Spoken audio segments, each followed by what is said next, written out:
Welcome back, educators. This week, we're continuing our series on MTSS with a deep dive into Tier 2 interventions. If you've been following along, we've already discussed how Tier 1 supports all students. But what happens when some students need a little more help to meet academic or behavioral expectations? That's where Tier 2 comes in. In today's video, we'll explain what Tier 2 interventions are, who they're for, and we'll provide practical examples that you can implement in your classroom. Let's get started. First, let's talk about what Tier 2 interventions are.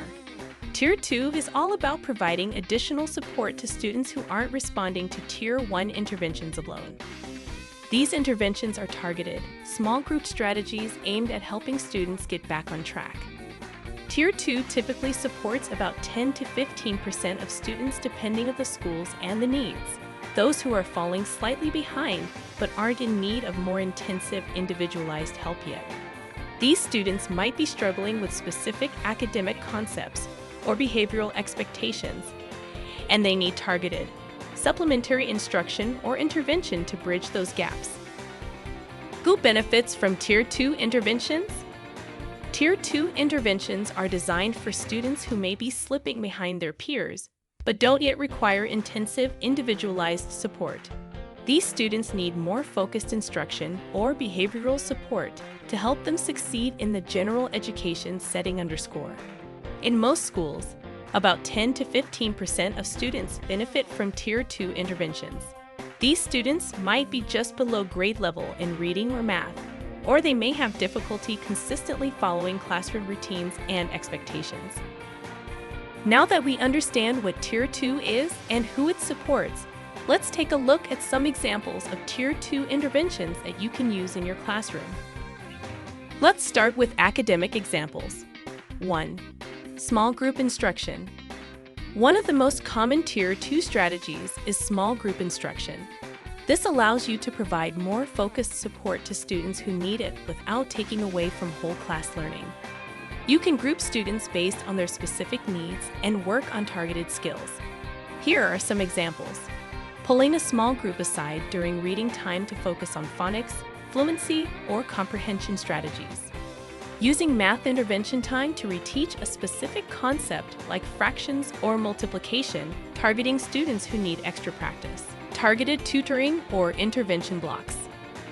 Tier 2 can also involve dedicated time for targeted tutoring or intervention, where students receive focused, additional instruction on areas of difficulty.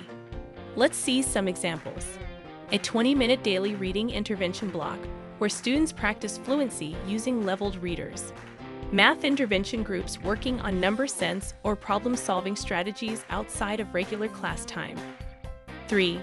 Progress monitoring. In Tier 2, progress monitoring is critical. You'll need to assess student performance regularly to make sure the intervention is working. This can include weekly or bi-weekly assessments to measure growth. Some examples are using quick reading fluency assessments like DIBELS dynamic indicators of basic early literacy skills to track reading progress. Monitoring math progress with short quizzes or online programs that offer data on individual performance. Let's talk now about behavioral examples. Social skills groups.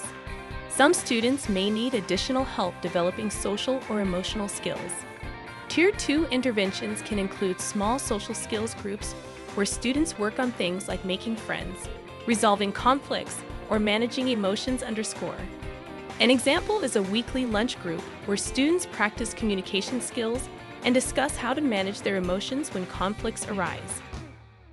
Monitoring and adjusting Tier 2 interventions. As we mentioned earlier, monitoring progress is a crucial part of Tier 2 interventions.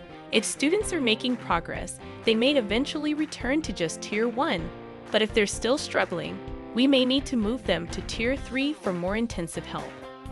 It's important to continually assess student progress and make adjustments to interventions as needed. For example, if a small group reading intervention isn't helping a student improve their fluency, you might need to try a different strategy or a different set of reading materials. To sum it up, Tier 2 interventions provide targeted support for students who need more than Tier 1 can offer. Whether it's through small group instruction, focused tutoring, or behavioral support, the goal of Tier 2 is to help students get back on track without requiring intensive, individualized interventions. In our next video, we'll be discussing Tier 3 interventions, what they are, and when they're necessary for students who need more intensive, individualized support. Thanks for watching. If you found this video helpful, be sure to like, subscribe, and share your thoughts or questions in the comments below. See you next time!